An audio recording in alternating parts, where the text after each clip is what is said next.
अस्सलाम वालेकुम व्यूअर्स, मैं हूं आपका होस्ट अब्दुल रहमान और आज डिस्कस करेंगे दुनिया में बनाई जाने वाली तेज तरीन ट्रेन सर्विस। कैनेडियन कंपनी ने ऐसी ट्रेन बनाई है जो कि 1000 किलोमीटर फी घंटा की रफ्तार से ट्रेवल कर सकती है, जबकि इस वक्त तक की सबसे फास्टेस्ट ट्रेन चाइना में थी जो कि 431 किलोमीटर फी घंटा की रफ्तार से ट्रेवल कर सकती थी। और ये कमर्शियल ट्रेन की बात हो रही है। इसके अलावा मुख्तलिफ लेबॉर्ट्रीज में या टेस्टिंग की जो ट्रेन बनाई गई वो तो 600 किलोमीटर फी घंटा की रफ्तार तक जाती थी, लेकिन कमर्शियल यूज में जो आई वो 431 किलोमीटर का रिकॉर्ड कायम कर सकी। और अब कमर्शियल यूज की जो बनाई जा रही है, ट्रांसपोर्ट नामी कंपनी, कैनेडियन कंपनी ने फ्लेक्स जेट नाम की इस ट्रेन को बनाना शुरू किया है। 18 अरब डॉलर्स का प्रोजेक्ट है, जिसके तहत कनाडा के दो अहम शहर कैलगरी और एडमिंटन को आपस में जोड़ा जाएगा और इन दोनों शहरों के दौरान 300 किलोमीटर का जो फासला तकरीबन 4 घंटों में गाड़ी के ऊपर तय होता है, वही फासला अब इस ट्रेन के जरिए सिर्फ 45 मिनट में तय हो सकेगा। ये अल्ट्रा हाई स्पीड ट्रेन होगी और इसकी कंस्ट्रक्शन के दौरान 1.5 लाख अफराद को रोजगार मिलेगा।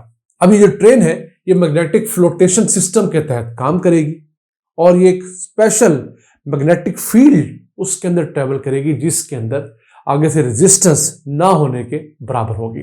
अगर इसकी रफ्तार को हम कंपेयर करें जो जहाज की रफ्तार है तो उससे ये तकरीबन 2 गुना तेज होगी। जैसी बात है, जमीन के ऊपर बनने वाली ये ट्रेन हवाई जहाज से 2 गुना तेज होगी।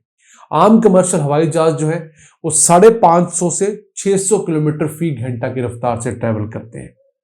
उस हिसाब से इसकी रफ्तार ऑटोमेटिकली ज्यादा होगी, 2 गुना होगी। फिर इसमें मुख्तलिफ बोगियां होगी, एक बोगी के अंदर 54 मुसाफिर बैठाने की गुंजाइश होगी और फ्यूचर में इसको ट्रांसपोर्ट के लिए भी इस्तेमाल किया जा सकेगा। अब बात करते हैं इसके टिकट की। इसके टिकट जो है वो जहाज के टिकट से आधा होगा, जो असल इसके अंदर कैच है। देख लीजिए, इतना महंगा सेटअप लेकिन टिकट इसका आधा। उसकी वजह क्या है? इसको चलाने के लिए किसी फ्यूल की जरूरत नहीं होगी। ये हवा और सूरज की तवानाई से चलेगी, यानी विंड एनर्जी और सोलर एनर्जी के जरिए इस ट्रेन को चलाया जाएगा। इलेक्ट्रिक ट्रेन होगी तो किसी किस्म का चूंकि फ्यूल नहीं होगा तो फ्यूल की बहुत ज्यादा बचत होगी। फिर फ्यूल ना होने का एक फायदा और होगा कि 1 साल के अंदर ये ट्रेन 6,38,000 टन कार्बन डाइऑक्साइड हवा में शामिल होने से रोकेगी। यानी कि जितनी मुसाफिरों की तरसील ये ट्रेन करेगी, उतने मुसाफिर अगर बाई एयर जाते या बाई रोड जाते तो उन्हें 6,38,000 टन कार्बन डाइऑक्साइड हवा में शामिल करनी थी। और ये तमाम तर कनाडा में क्यों मुमकिन हो रहा है? कि वहां की फी कस आमदन, यानी कि एक कैनेडियन की सालाना आमदन 51,000 डॉलर्स है, जबकि उसके मुकाबले में पाकिस्तान में एक पाकिस्तानी की औसत आमदन 1500 डॉलर्स है। तो वो लोग 51,000 के हिसाब से इस ट्रेन का टिकट अफोर्ड कर लेंगे, जबकि अगर यही सर्विस पाकिस्तान लाई जाती है तो मुमकिन नहीं है। हमने आपको एक वीडियो में बताया था कि पाकिस्तान में अगर बुलेट ट्रेन बन पाती है, मिसाल के तौर पर बुलेट ट्रेन वो होती है जो 200 से 250 किलोमीटर फी घंटा की रफ्तार से ट्रेवल करती है कम से कम, तो उसको बनाने के लिए हमारे यहां 64 अरब डॉलर्स चाहिए। कुछ फिगर्स 68 अरब डॉलर्स के भी हैं। उस पर हम डिटेल्ड वीडियो बना चुके हैं, स्क्रीन पर आप उसका थंबनेल देख सकते हैं और इस लिंक पे क्लिक करके भी आप उस वीडियो को जान सकते हैं कि लाहौर, कराची, पिशावर इस रूट के ऊपर अगर बुलेट ट्रेन बनेगी तो उसके क्या डायनामिक्स होंगे। अब इस प्रोजेक्ट के लिए 18 अरब डॉलर्स कहीं से कर्ज नहीं लिया जा रहा, बल्कि अमेरिका समेत यूरोप के इन्वेस्टर्स और हुकूमतें पैसे इन्वेस्ट कर रही हैं, जो कि नफा और नुकसान की बुनियाद पर होंगी। अगर तो ये प्रोजेक्ट चल पड़ा तो उन तमाम इन्वेस्टर्स को हिस्सा मिलेगा, और अगर खुदा न खास्ता फ्लॉप भी हो गया तो लोगों को लर्निंग तो मिलेगी। इसके अलावा फ्यूचर में जाकर 2, 4, 5 साल बाद इसी प्रोजेक्ट को इनहांस करके वायबल कर लिया जाएगा। इसे स्टार्टअप फंडिंग कहते हैं, वेंचर कैपिटल्स होते हैं। दुनिया में ऐसे बड़े बड़े इदारे जो कि नए आइडियाज के ऊपर पैसा लगाते हैं, जो कि टेक्नोलॉजी बेस्ड होते हैं।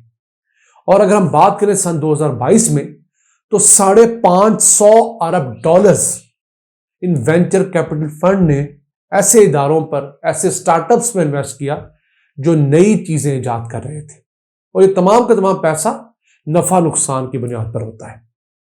हमारा हमसाया मुल्क इंडिया, उसने पिछले साल इस मद में तकरीबन 24 अरब डॉलर्स हासिल किए थे। कितने?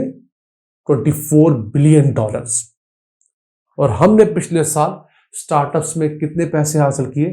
346 मिलियन डॉलर्स। आप यहां से देख लीजिए कि हमारे यहां इनोवेशन कितनी हो रही है, जबकि हमारे हमसाया मुल्क इंडिया में और दुनिया भर में कितनी बड़ी मिकदार में इनोवेशन हो रही है। जितने पैसे पाकिस्तान स्टार्टअप्स के जरिए एक साल में ला सका, उससे कई 100 गुना ज्यादा पैसे तो एक ट्रेन के प्रोडक्ट में कैनेडियन कंपनी ले आई है। तो दुनिया में अगर हमने तरक्की करनी है तो अपने आप को टेक्नोलॉजी में आगे लाना होगा, तभी जाकर हमें कर्जे नहीं मांगने पड़ेंगे। लोग नफा और नुकसान की बुनियाद पर हमारे साथ इन्वेस्ट करेंगे और मुल्क में ना सिर्फ टेक्नोलॉजी का एक इनकलाब आएगा बल्कि रोजगार भी जन्म लेगा।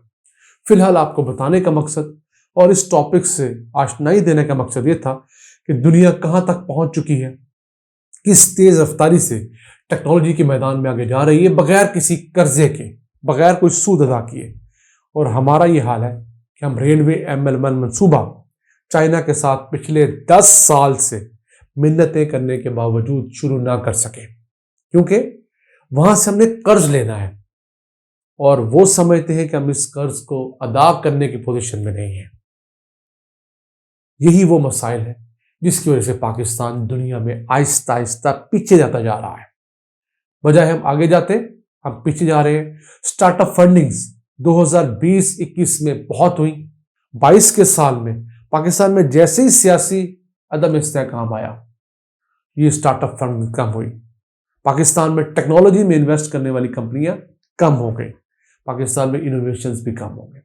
2023 में खदशा है कि मजीद स्टार्टअप फंडिंग कम होगी।